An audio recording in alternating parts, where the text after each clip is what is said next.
There are special places in the world where the hammer falls. Places that fate has marked out. Sites of extraordinary events and hardships. Liverpool is one of them. Consider the people of this renowned city. Who are we? Why are we the way we are? English, Irish, Welsh, Scots, Africans and Chinese are all early citizens.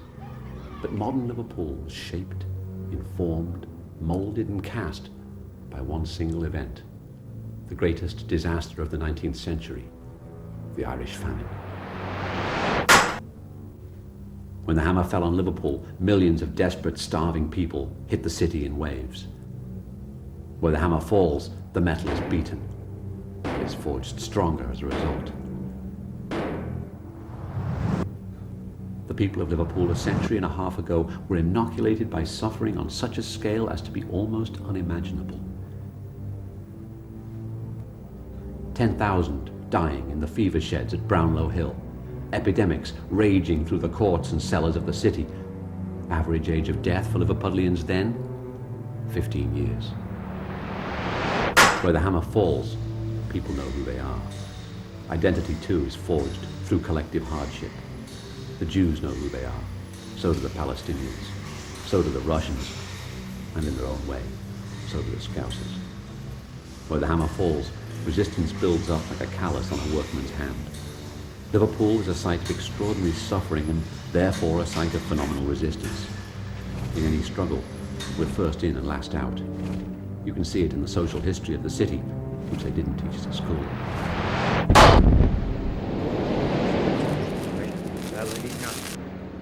In a city port, swollen by tens of thousands of unskilled labourers, unemployment, like cholera, was endemic. Among Liverpools a century ago, low pay, harsh discipline and little union recognition were constant grievances.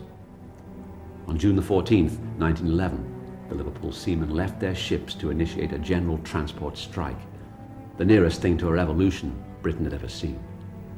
Dockers, carters, railwaymen, tram drivers and others soon joined them.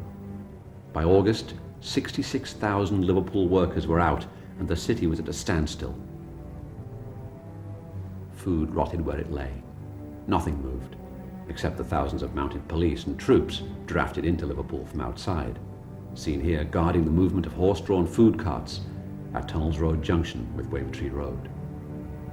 These foreign forces generated bitter resentment among Liverpudlians. On Sunday, August 13th, 80,000 assembled outside St George's Hall while police were hidden inside, surrounded by the gilded splendour which gave testament to the riches the city had at its disposal. The authorities panicked and sent in the baton-wielding police, injuring hundreds of demonstrators. They read the riot act that bloody Sunday in Liverpool, but the strikers won their battle of recognition. The strike was to be a turning point in industrial relations. This Liverpool college bears the name of Charles Wotton, but few know who he was. We know little of his life, and his death certificate poses more questions than it answers. We do know this young black man served in the Navy during the First World War, and that he died of drowning in the Queen's Dock on June the 5th, 1919, aged 24 years. A race riot had taken place in the south end of Liverpool that month. Crowds of white Liverpudlians gathered to intimidate and attack the black population. At that time, Charles Wotton lived at 18 Upper Pitt Street. The young sailor, on hearing the commotion, left his lodgings and came upon a huge mob who immediately turned their attention and hatred on him. Charles ran for his life towards the river.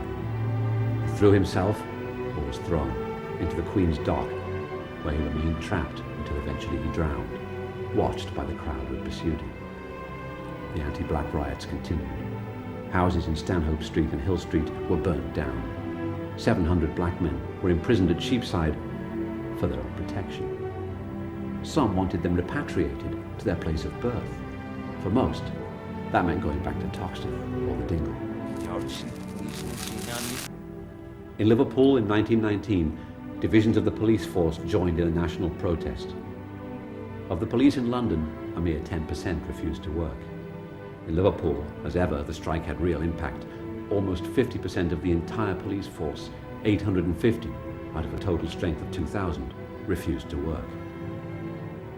The striking policemen were under tremendous pressure. Men like Robert Tisserman had almost 30 years of service and their entire pensions were at risk. The government sent a gunboat up the Mersey and ordered troops in to quell the rioting and looting.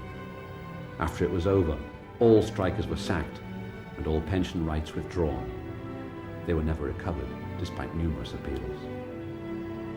The first police riot shields, made of sheet iron, were produced after the transport strike in 1911. By the time of the police strike, they were in regular use against rioters. Comfortingly, the catalogue describing these shields reminds us that most mobs do not need killing, which only makes them martyrs, but merely a jolly good hiding. The police who had remained at work during the strike were recognized by a silver ring worn like a medal on their truncheons. When Hitler's hammer felled most of Europe, Merseyside was on the receiving end of the worst bombing outside the British capital. Nearly 4,000 people died and over 180,000 homes were damaged during the Blitz, more than 10,000 of them completely destroyed. The worst night was May the 3rd, 1941. The town centre took a hammering. Blacklers and Lewis's were gutted by fire, and the Tatler Cinema, the Adelphi and India buildings were all hit. One of the reasons the Luftwaffe was so keen to get at Liverpool was its location as the head of the western approaches. Churchill's war room in Liverpool, situated under Derby House, is still there. It was from this room that the German warship Bismarck was sunk and the Battle of the Atlantic was coordinated. Churchill's secret visits to the war room in the city where he turned out the troops against the population 2 decades earlier have a certain irony. Liverpool was again stubborn in resistance, whether in defense of its rights or in the face of the worst nightmare Hitler could dream up for it. Some people think the events in Toxteth in July 1981 were race riots. They weren't. Not if you think a race riot consists of one ethnic group confronting another. For the Toxteth uprising was another violent expression of collective resistance in a city well used to them.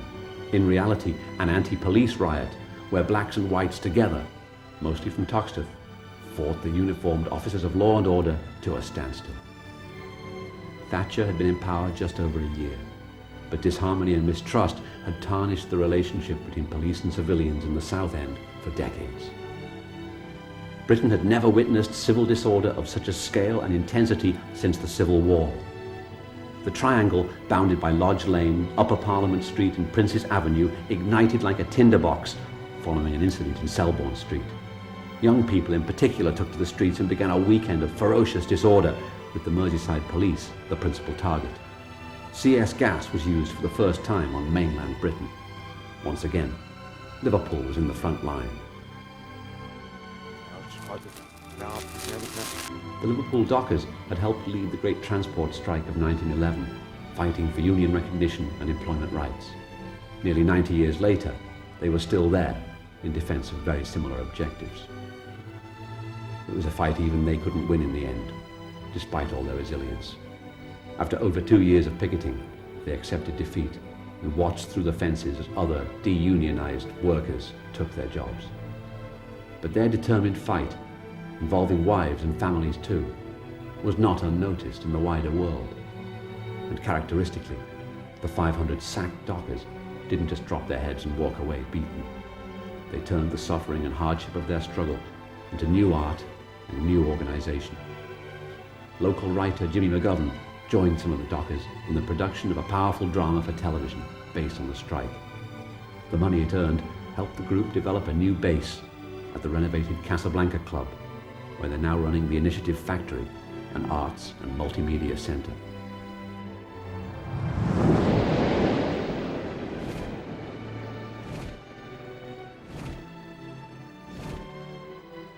Where the hammer falls, the metal is resilient. The people of this place won't lie down.